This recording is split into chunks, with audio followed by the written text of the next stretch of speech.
Good afternoon. My name is Biala Baci, and it's my pleasure to be here to introduce Dr. Gabor Maté. Gabor is a medical doctor with large experience, and he's a bestseller publishing author, has published 4 books that are translated into like 20 languages, and has done strong work in the area of harm reduction and trauma, and has also played a strong role in drug reform policy in Canada, and has been helping facilitate ayahuasca retreats for 8 years, and he's a big voice in this field, and he's a keynote speaker in our plant medicine track. I'm very happy to announce him. Well, thank you. Please.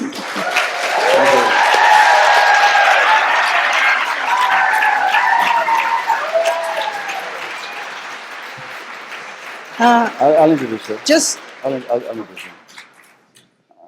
Thank you for this raucous welcome. I've met somebody today, just momentarily in the hall, and her name is Kirsten, and she suggested and offered to lead a very brief meditational process, so I've invited her to begin our session with that. So Kirsten? Yeah. Good afternoon. Let's take a deep, grateful breath in.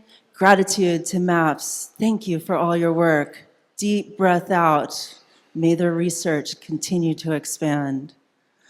Let's take another deep breath in. Dedicate this to plant medicine. Thank you so much for your wisdom. Deep breath out. May it reach all the souls with the wisdom that we're learning. And the third breath, let's dedicate it to you, Gabor Maté. Thank you so much. Everybody take a huge, deep breath in. Thank you for your wisdom. Deep breath out. May it reach the souls that still suffer from trauma. May they find relief. Aho. Aho. Thank you.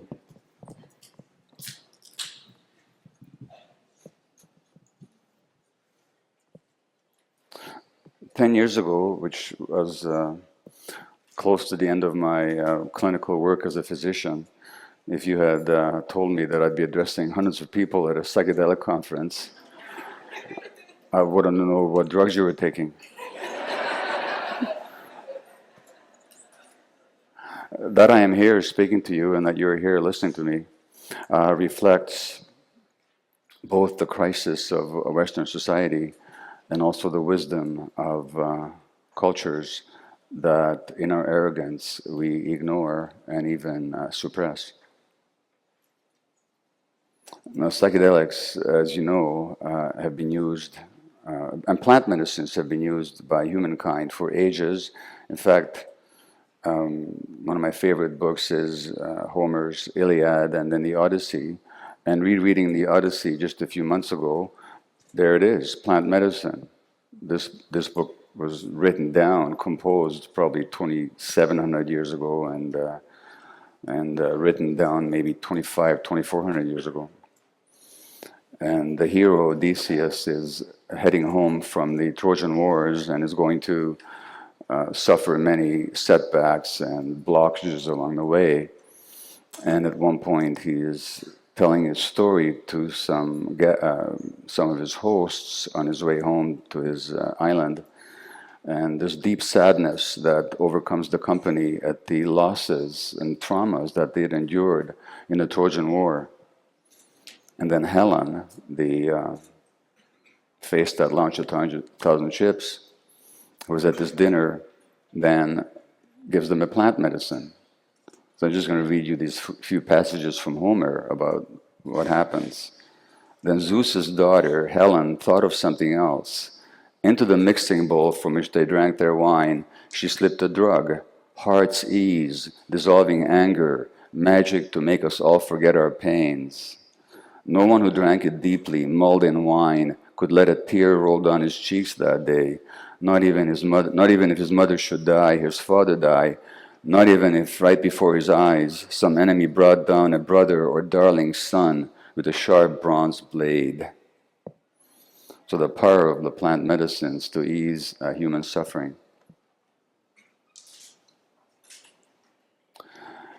Let me begin with a story of suffering. This is a woman who has a condition called Scleroderma, and Scleroderma is an autoimmune disease where the immune system attacks the body and basically destroys it. Sclerosis has to do with hardening, and derm is the skin. So scleroderma is a hardening of not just the skin, but the connective tissues in the skin and in the joints and in the muscles. So people with scleroderma literally become rigid. And this woman was so rigid that if you took a look at the photograph of her 3 or 4 years ago, her face was like a rigid, distorted grimace of a mask. And although she was a highly capable executive assistant to a leading international researcher at Harvard, at the full-blown height of her disease, she literally could no longer type because her hands were too rigid to move her digits. And she was lying in bed and could not get up without assistance. And this is what she writes. Now, when I say this is what she writes, that gives you a clue that she's no longer in that state. She's writing now. She's actually writing her biography. And she just sent me an email today about the writing and how excited she is about the writing. But literally, 3 or 4 years ago, she could not even touch the keyboard without it causing too much pain, and she couldn't manipulate her fingers. And so this is her memoir. Feeling my skin tighten with the cruelty of a balloon that won't pop, I'd watched my face harden against my skull like a lifeless reconstruction of a prehistoric head from ancient remains. With gravity wrenching at my every aching joint, my only thought for so long was how I would have welcomed the warm black dull of sleep over anything in the living world. I hadn't slept in nearly 2 years, the dark under my eyes waxing like a black moon. Night after night, I lay in my bed, unable to remain in a single position for more than 15 minutes, rolling like a broken tortoise, side back side throughout the night. In an act of mercy, I would occasionally fall into depths of my unconscious, only to return to a body that had been tortured while I had drifted desperately into the hungry twilight. Oh, how I paid for every scrap of sleep I stole. My eyes somehow always closed and always seeing, somehow always dead and always dreaming. And then what she did, and I don't recommend that you try this at home, kids, but what she did, because she was unable to attend or travel anywhere, she could not even get out of bed without assistance, she could not move around without a wheelchair, she actually ordered some ayahuasca online. Again, I'm not suggesting you try this at home. But she did. She drank the ayahuasca, and that night she stood up independently for the first time in a couple of years. She has since traveled to a foreign country where we do our ayahuasca retreat. She walks without assistance. She's mobile. She's active. She's writing her biography. All this despite the fact that all the Western medicine she was given had failed and the physicians had written her off for dead. In fact, all she wanted was to get an assisted suicide until she discovered some of my work on the mind-body unity, and she discovered ayahuasca. Now that speaks to a number of issues. Number one, obviously it speaks to the potential of the plant medicines, which I'll return to later. Number two, it speaks to the nature of disease.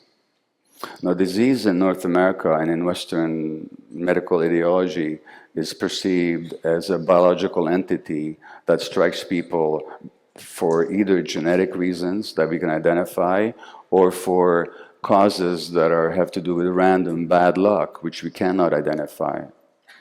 But in any case, the disease is seen as purely as a biological event, and the solutions are only biological, in the sense that the best we can do with chronic illness, like autoimmune diseases, mental health conditions, and often cancer, is to mitigate its symptoms, but not to actually heal the underlying condition.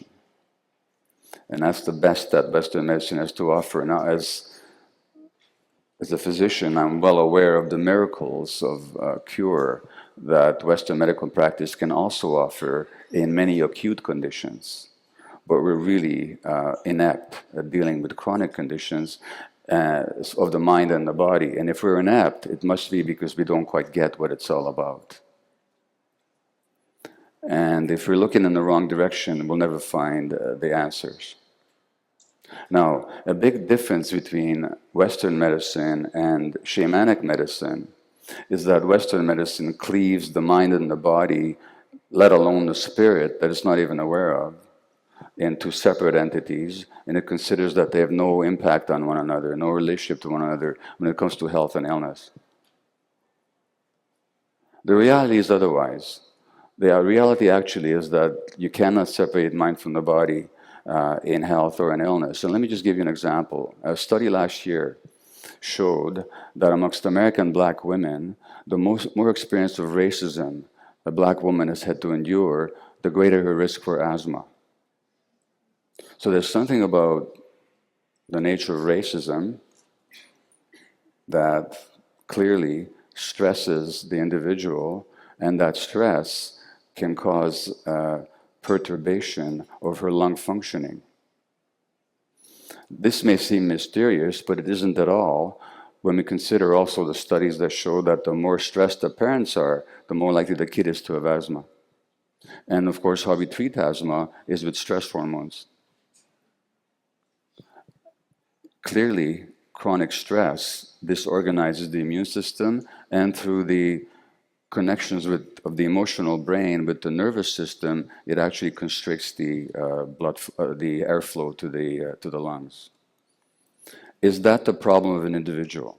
Well, clearly not. The child whose parents are stressed and who suffers asthma is clearly stressed by the stresses of her parents. But what are the parents stressed by? They're stressed by life in a particular society, as we can show in the case of the black women whose asthma rate increases as racism increases. So can we say, therefore, that the asthma is the disease of an individual person, of a single isolated human being?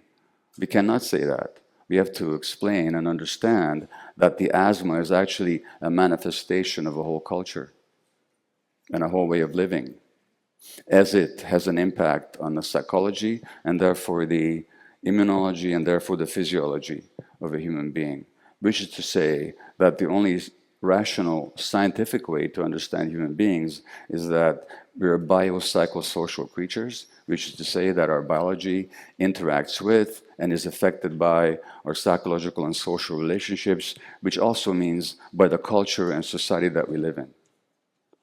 Now, if we look at the society that we live in, and speaking specifically of the United States, which uses up a huge proportion of the world's resources and is ever hungry for more, so in this resource splurging, incredibly wealthy culture, we have 50% of the adult population with chronic illness.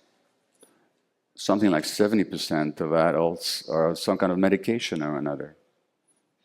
Now, if in a laboratory you were growing microorganisms, bacteria, for example, in a culture broth, we call it a culture, we're culturing bacteria in a broth, and if 50 to 70% of those microorganisms were ill, dysfunctional, what would you call that culture? You'd call it a toxic culture. My statement is, my observation is that we live in a toxic culture. We actually live in a culture that makes people sick. And we have to look at the reasons why. And when we understand the reasons why, and when we also understand how shamanic and plant medicines work, then we get the glimpse, the possibility that maybe there's another way of understanding human beings, and therefore there's another way of healing. So what happens then, to take the case of the Scleroderma I just told you about, this woman had been to doctors for many, many, many years as her condition deteriorated. And one little thing that nobody asked her was what her history was, what her emotional states were, what her personality patterns and emotional dynamics were. That did not occur to any of the specialists that treated her. It was all about the biological manifestations of the disease and how do we control them with different kind of drugs. When I asked her, well, tell me about your childhood, she told me what everybody with chronic illness tells me, that there was significant trauma. In her case, she was a Korean woman who was given up by her birth mother, and at 1 year of age, she was adopted by an American evangelical couple who brought her to the United States. The adoptive mother then had a nervous breakdown when my friend was 4 or 5 years old, an enormous stress on the child. And the adoptive father, in a fit of religious remorse, when she was 16 or 17, confessed to her that he had sexually abused her from age 2 to age 6 or something like that, which she had not recalled. She had totally repressed that memory. Which is to say that the basis of many adult illnesses is actually trauma. Now, I'm not going to go into the mechanisms by which trauma causes illness. I'm just going to state the fact that it does, and I'm also going to state the fact that in all cases of chronic illness, when you actually look at the childhood experience, there were significant traumatic incidents or influences. All I'm going to tell you is what trauma actually is in my understanding. So trauma is not these terrible things that happen to people. What trauma actually is, fundamentally, is a disconnect from the self. A disconnect from the body and disconnect from the essential self. Why do people disconnect? Because it's too painful to be connected. So that disconnection is not a mistake, it's not an accident, it's actually a coping mechanism. When you're being hurt and you have no recourse to help or escape or fight, then in order to endure the hurt, you're going to have to just adapt somehow. And how do you adapt? You adapt, one way to adapt is to disconnect from the self. Now you no longer are in touch with your feelings and with your gut feelings or with your emotions. And that means that you start living life inauthentically. Now, coping mechanisms that in the short term help the child endure can become the source of pathology later on. In fact, invariably they do.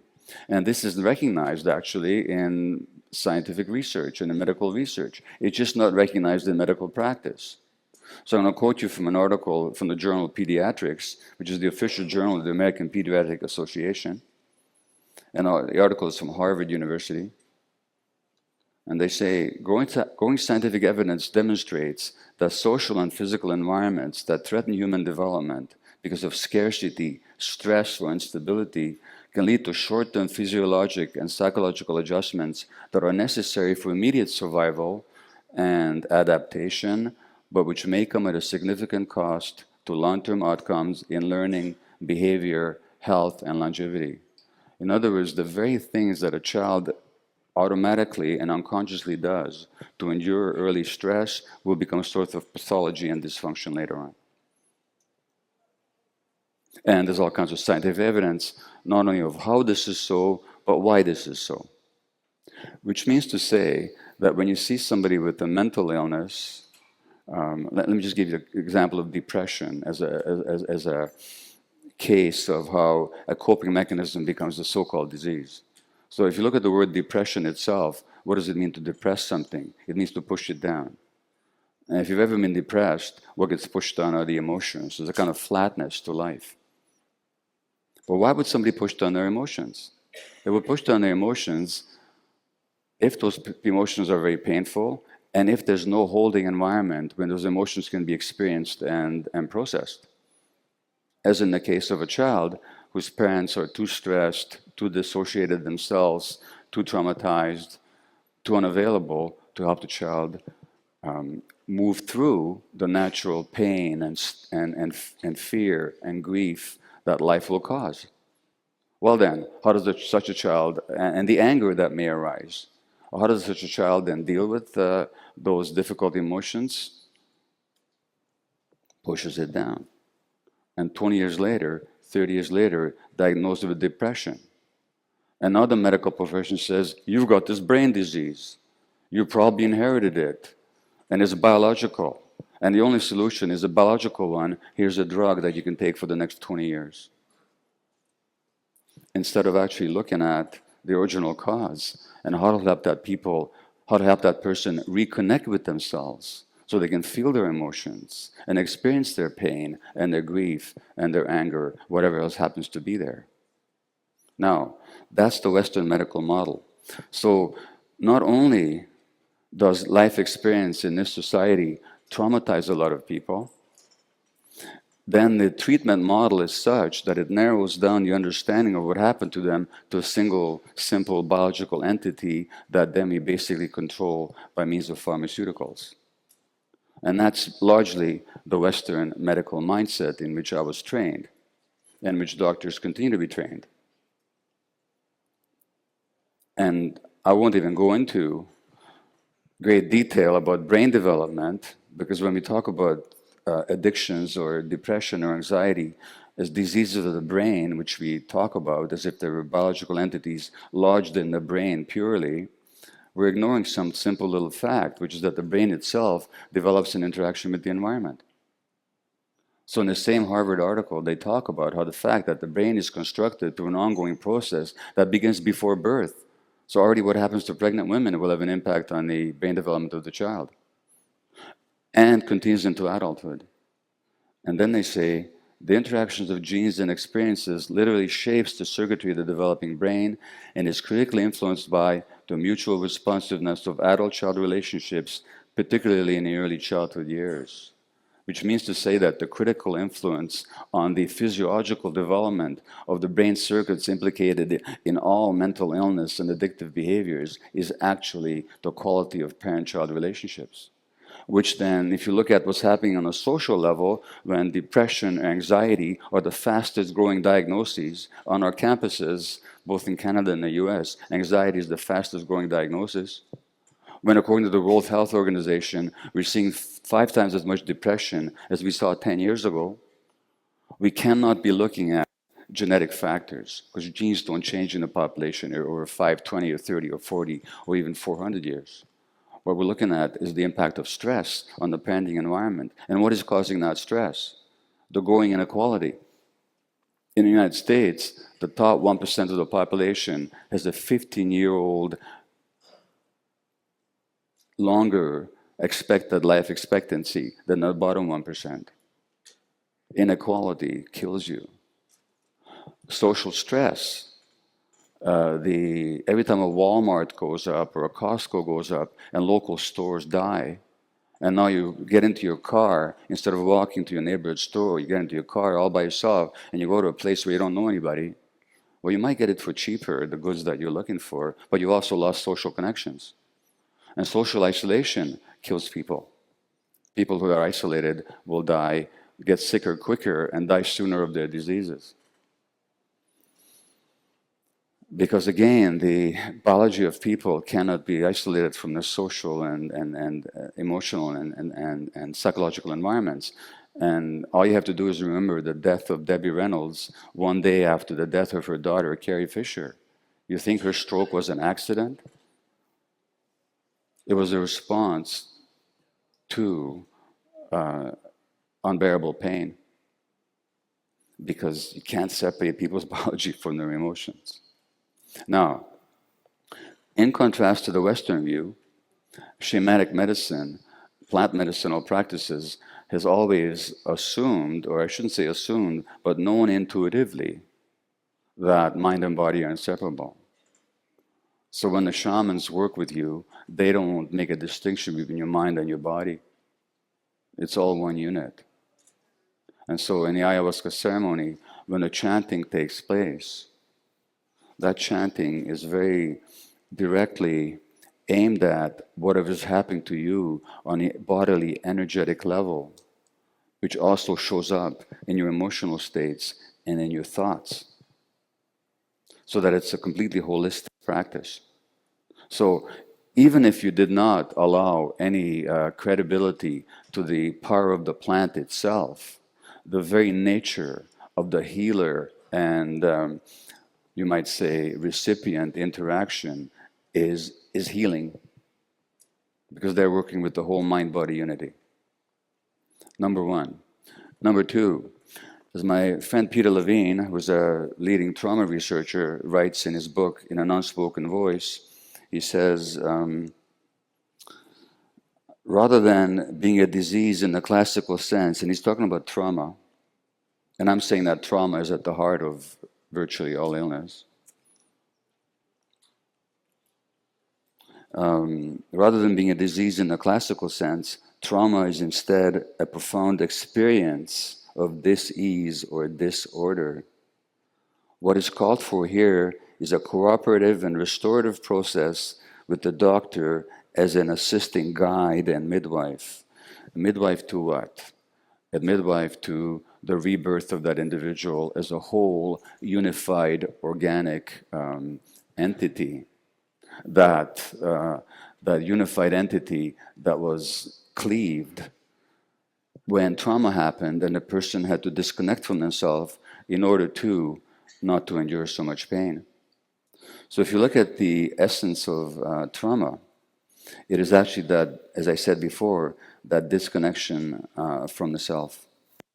And that is expressed very well by two spiritual teachers. One of them is Eckhart Tolle, who says basically all emotions are modifications of one primordial, undifferentiated emotion that has its origin in the loss of awareness of who you are beyond name and form. In other words, the loss of the true self. Because of its undifferentiated nature, it is hard to find a name for that precisely describes this emotion. Fear comes close, but apart from a continuous sense of threat, it also includes a deep sense of abandonment and incompleteness. It may be best to use a term that is as undifferentiated as the basic emotion and simply call it pain. And another teacher, A.H. Alma, says, talking about childhood, that the fundamental thing that happened and the greatest calamity is not that there was no love or support. The greater calamity, which was caused by that first calamity, is that you lost the connection to your essence. That is much more important than whether your mother or father loved you or not. Well, that's really good news.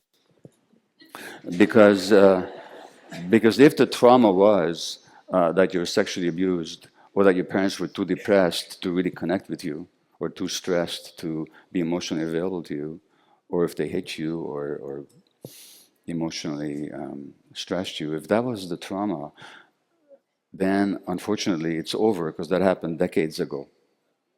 But if the trauma is actually the loss of self, loss of connection to self, then that self can be reconnected with at any time. And when we talk about, say, the healing of addiction, what's the word for that? We call it recovery. And recovery, of course, very specifically means the finding of something, the finding again of something. Well, what is it that's recovered or found again in the recovery from addiction? Well, when you ask people, just what did you find when you recovered? Invariably the answer is, I found myself. So what happens in recovery is that remembering of the self, which means that it's always available. Now, the other aspect of trauma is that once it happens, you can no longer be comfortable in the present moment. When the present moment hurt you so much that you became afraid of it, then your whole mind will be oriented towards escaping the present moment. Escaping it by any means possible. And what kind of a culture do we live in? We live in a culture that is predicated and economically based on escape from the present. And that was very well expressed by the Catholic monk Thomas Merton, who wrote the following, if I can just find it.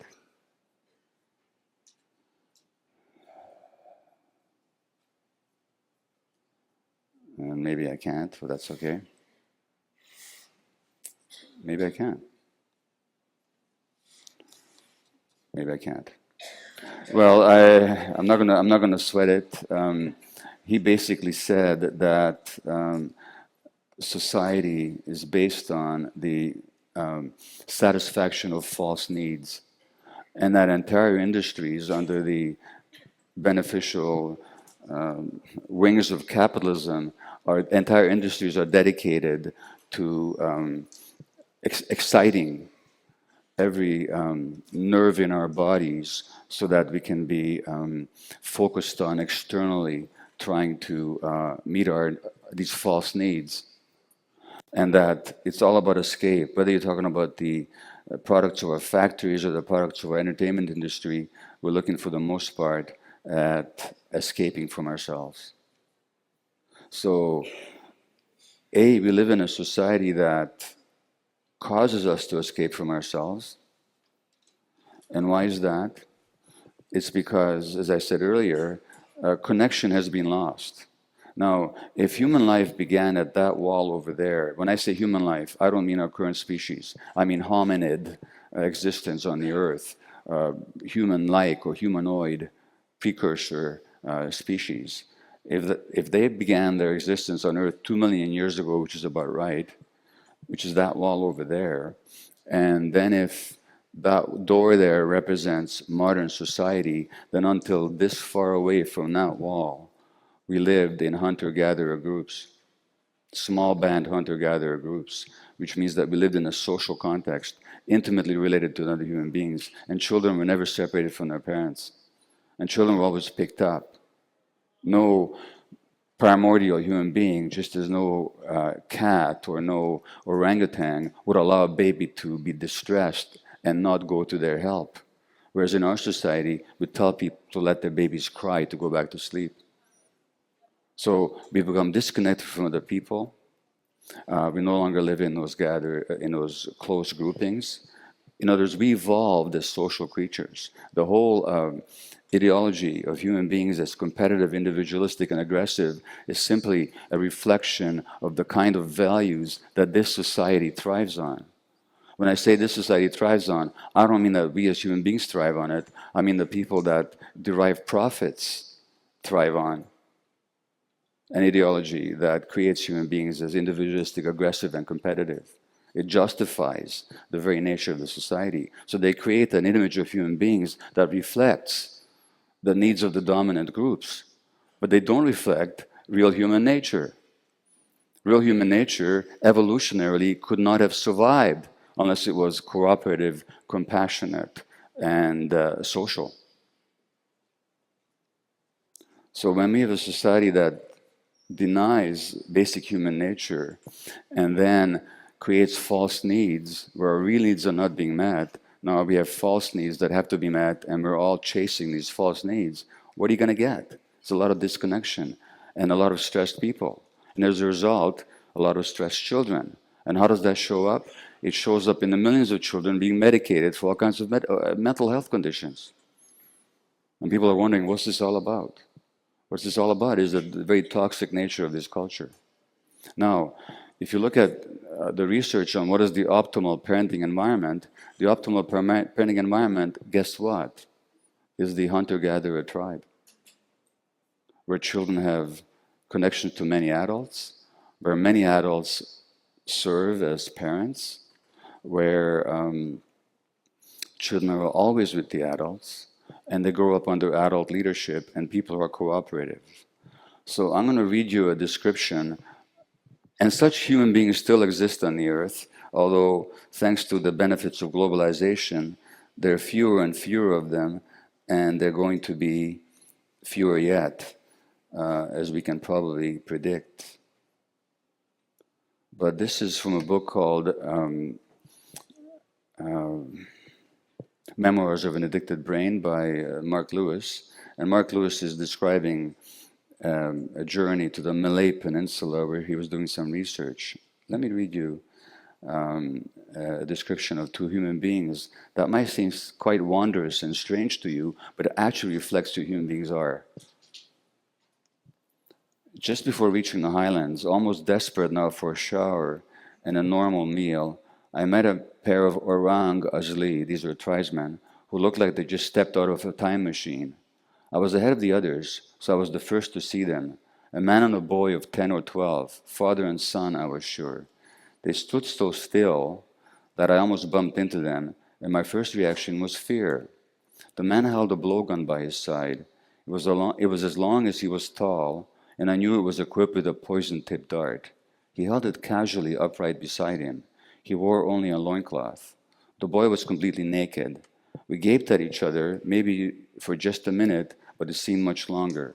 The man looked strong and confident and proud, not the kind of proud that comes from collected accomplishments, but the kind that comes from being completely at home in the world. Now, the Buddha said that with our minds we create the world. With our thoughts we create the world.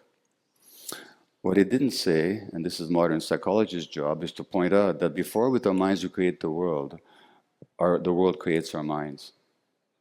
So the kind of minds that this culture by and large creates see the world in a particular way, and then they inhabit that world that their minds created. So if somebody says that the world is a horrible place, they're going to live in a very different world than somebody who believes and knows that the world is a place of beauty and pain, of potential, of loss, of presence, of companionship, of compassion, and of suffering. Those two individuals live in very different worlds. There is a man who said verbatim that the world is a horrible place, and he's the president of the United States right now. Yes. And what created that world in his mind? The childhood trauma that he endured in a family where the father was a rageaholic autocrat who demeaned his children, and the mother who couldn't protect him. And his brother died of alcoholic disease. But this man now has to aggrandize himself and be very powerful and have a big penis and everything to compensate for his actual smallness, which is what his core belief is, and for which he's trying every moment of his desperate life to compensate. It's the nature of a traumatic society that such a man becomes our leader. Anyway, the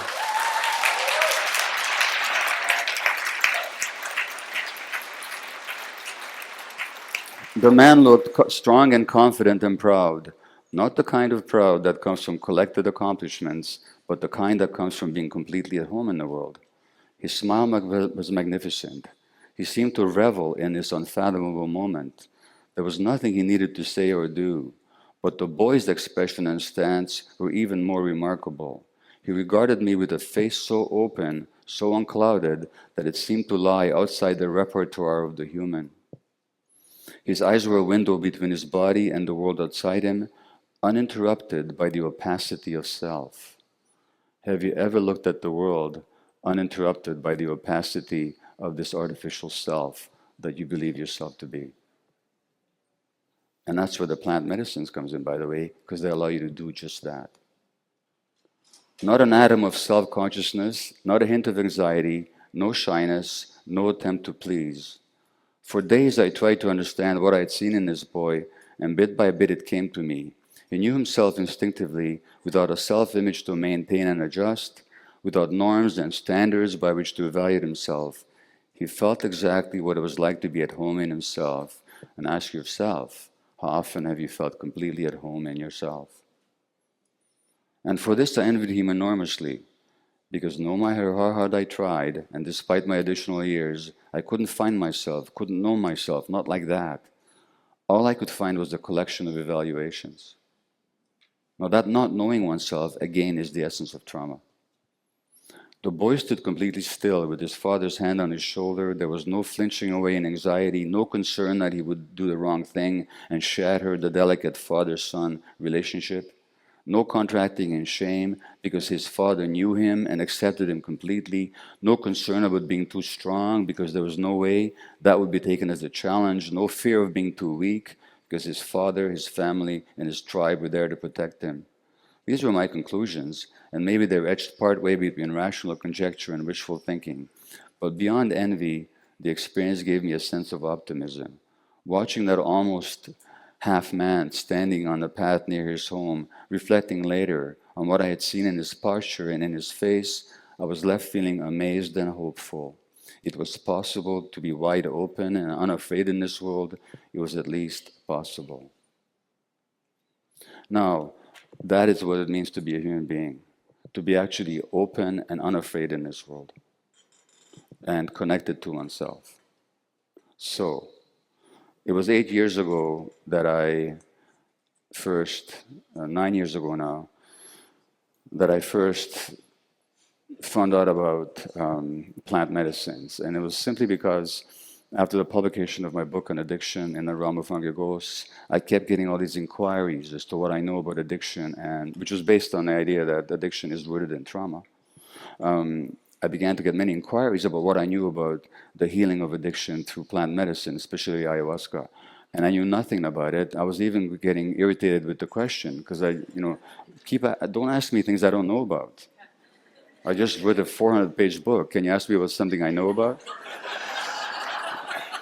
But the question kept intruding on me until finally I understood that I was getting a message. And I had the opportunity to participate in a ceremony, and immediately I saw the possibility, because two things can happen. When you do ayahuasca specifically, but I think other psychedelic plants and perhaps substances, parts of the brain that are usually suppressed become activated and they speak to you, including some of your deepest, most hurtful childhood memories. So 2 years ago, at the tender age of 71, I participated in a psilocybin experience in San Francisco.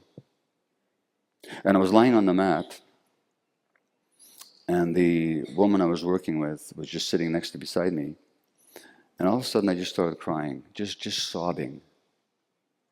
And I saw her, and I was present as an adult. I knew that I was in San Francisco. I knew that I was having a plant experience, and I knew that this woman was a healer. But at the same time, I was a 6-month-old infant, and she was my mother. So two aspects were present: my deepest emotional childhood memories and my awareness as an adult. And I said to her words that I'm sure I would have wanted to say to my mother at 6 months of age, as a Jewish infant of the Nazi occupation in Budapest, when she had such a hard time to keep us alive and our life was under threat almost daily. And the words that came out of my mouth, and which I articulated to this therapist, was, "I'm so sorry for having made your life so difficult." Now imagine the burden on a 6-month-old of that kind of consciousness. And imagine the freedom that can occur when you can release that burden. You can actually voice it, and it's received. So in the plant experience, you are able to revisit the traumas or the disconnects that happened long time ago, but you can do so in a safe, supported environment and in the presence of people that can hold you, which is your parents couldn't do, which is why you were traumatized in the first place.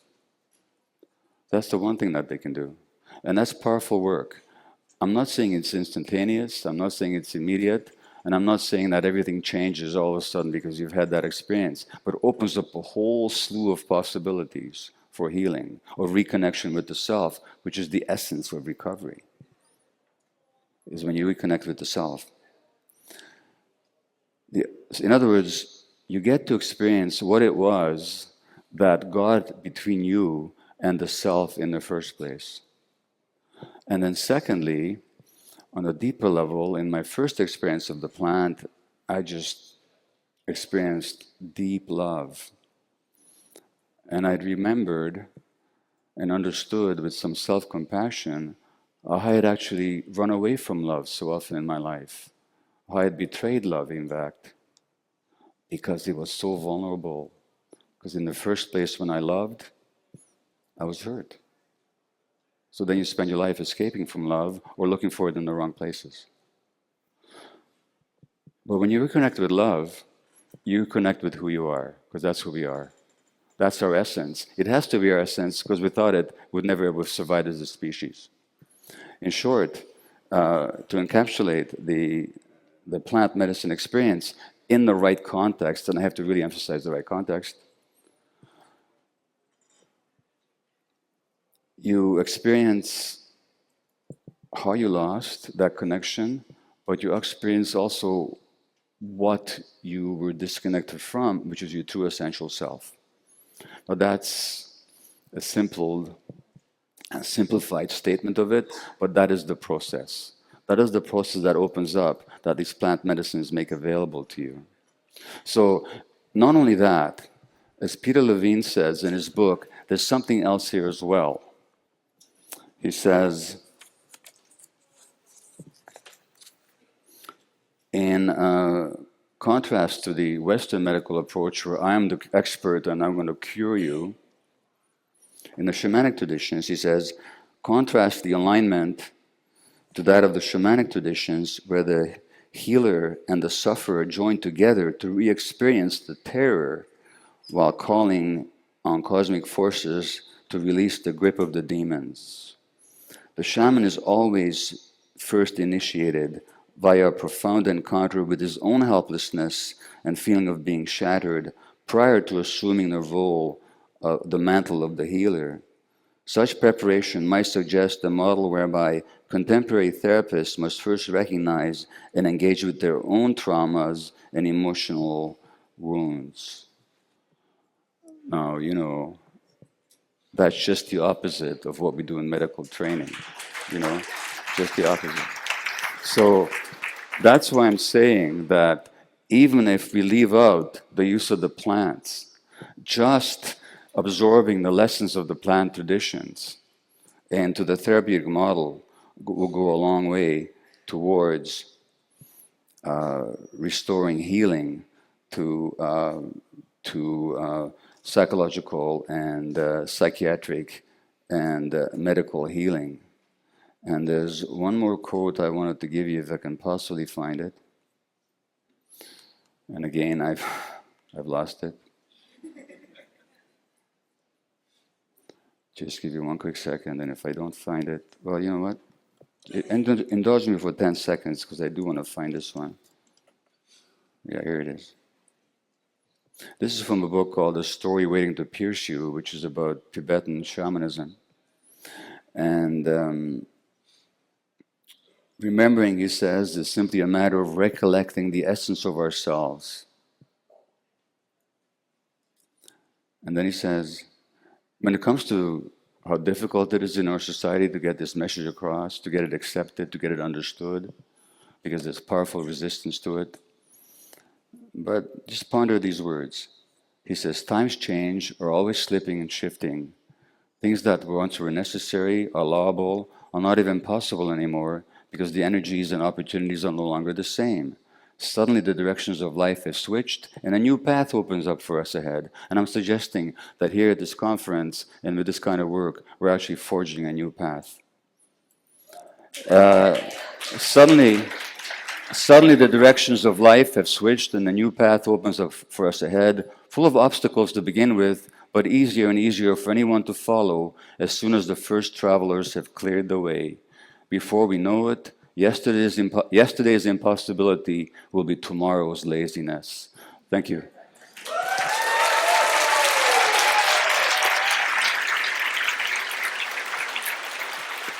Thank you.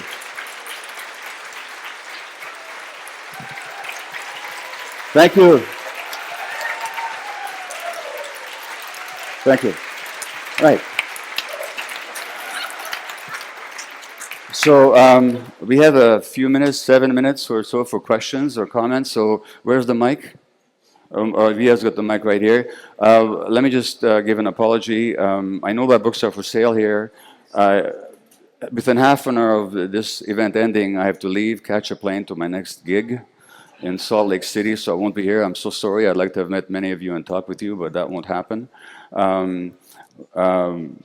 you're welcome to visit my website. And this year, we'll be offering online courses on addiction and other things. So you're welcome to check that out and get on the mailing list. For now, I'll take questions, and then in 7 minutes, I'll bid goodbye. Okay, go ahead.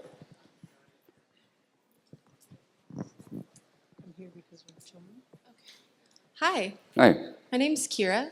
I really appreciate the space that you made in your talk to mention toxic culture and colonization. And I feel like, especially in the psychedelic realm, there tends to be a lot of unchecked cultural appropriation and privileges that can go into these practices, especially in the realm of ayahuasca, and folks come like going from outside of their culture to kind of just spend thousands of dollars and like get somebody to facilitate an ayahuasca ceremony. And I don't think that that's always a bad thing, but I'm just wondering if there's ways that Westerners can show more solidarity. In their So ayahuasca thank you. I process. think that the people that are committed to this work and who do it seriously are very aware of what you're talking about, and they really honor the native traditions, and they actually support the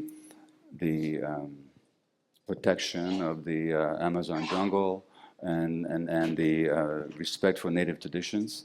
At the same time, there's going to be a lot of exploitation and appropriation. Just to suggest, there's not a whole lot we can do about that in this culture, but we can forge a different path and show a different model and hope to draw people to it.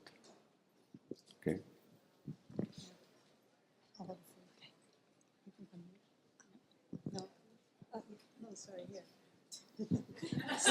We're filming, so.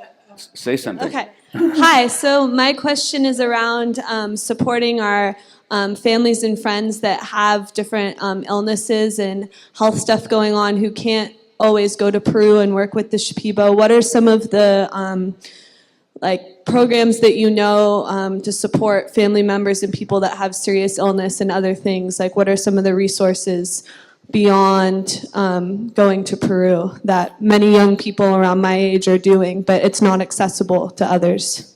Well, the plant medicines are always going to be, in the foreseeable future, and I think in the long-term future, a minuscule drop of 1/1000% of what's accessible to people. That's just the nature of the culture.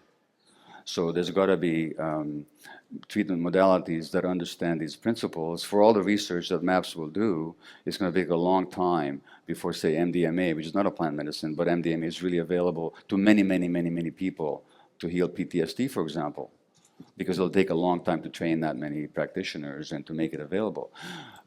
So there's got to be other modalities in terms of how to support family members and others who are involved in addiction or chronic illness. I don't know what to tell you except to read my books, and to find people with that perspective, with a holistic perspective. You don't need plant medicines to have a holistic understanding of human beings. So plant medicines are great, but at least we can take the lessons of what they have to teach and apply them even to people who have no access to the plant medicines. That's the best I can tell you.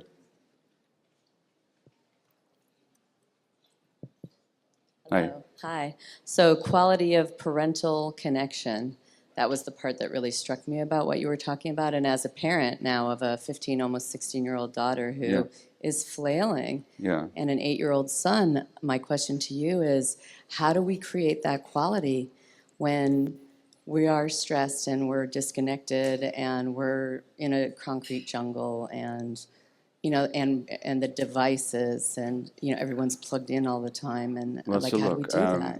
just to be really quick, and I apologize for the rapidity of my responses, which may make them not as accurate as I might wish. But what I'm hearing in you is this real sense of difficulty and blockage and fear. I would suggest that those have nothing to do with your children. You've had them all your life.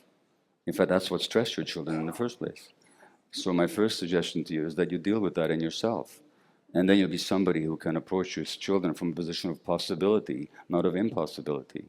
And you can do that, and then you'll be a model to them and an invitation for their own healing.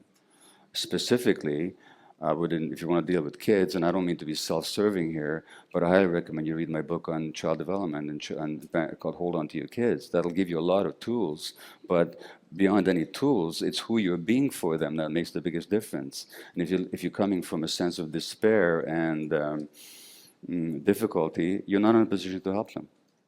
Okay? And believe me, I know that from my own parenting. I've been there, done that. Okay? Thank you.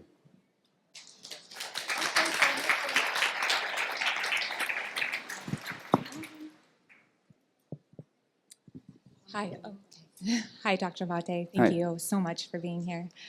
So my question is about what does it mean? What does the self mean? And I'm a psychotherapist and have been trained like in the psychoanalytic tradition, and like when the That's okay. You can heal. It's not You have a great sense of humor, by the way. Thank you. No, I was serious. No, it's true. It's true. That's why we do this. Okay, come on. How do you? What is the real self? Is that what you're asking? The question is, my understanding of how the self develops in infancy is in relationship with the mother. And so if there's never a self that develops, how do you return to the self? Okay, let me ask you a question. Have you ever had the experience? No, stay with the mic. Have you ever had an experience where you realized that you'd done something or said something, and then there was a kind of a twinge of shame afterwards because you thought, I wasn't myself there? Have you had that experience? I think it was connected to myself, and then I felt shame. Or I believed it was connected to myself, and then I felt shame. Yeah, well, there's no sense of shame in connecting with the self. Okay? Have you had the experience, is anything in that tells you when you're not being yourself?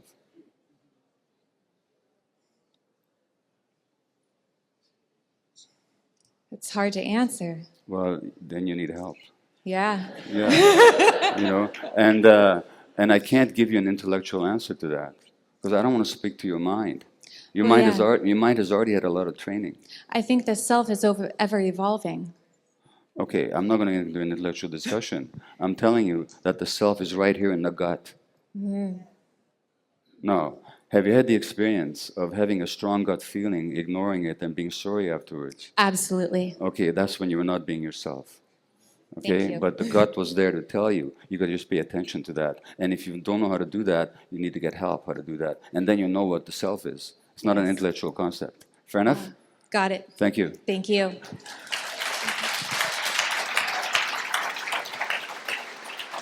This is going to be the last question, so I apologize for that, but this is the last one. Hi, Dr. Maté. In 2009, I emailed you. My name is Lisana Red Bear, and I asked you if you had worked with indigenous peoples up in Vancouver. Yeah. Mostly because your approach, compassionate and empathetic approach to chemical dependency treatment spoke to my heart. And I'm happy to see that this awakening in regards to indigenous plant culture has spoken to your heart. I want to express that there's a prophecy. There's a prophecy of our ancestors that said that the colonial settler offsprings were going to come back to the indigenous people and ask us for healing and ask us for our ways and our understanding. This prophecy is coming about. But in context with that, as an indigenous person, even standing here, my heart is pounding like a rabbit, a jackrabbit in my chest, because what I have to say is not going to necessarily going to maybe make anybody happy. But I want to say that cultural appropriation is a form of re-traumatization to indigenous people. And that by saying that there's no accountability and there's nothing that you can do about it, that's dismissive. And it just broke my heart to hear you say it. And I know that it's within this context and you have a short amount of time, but I'm going to ask you to pray on that.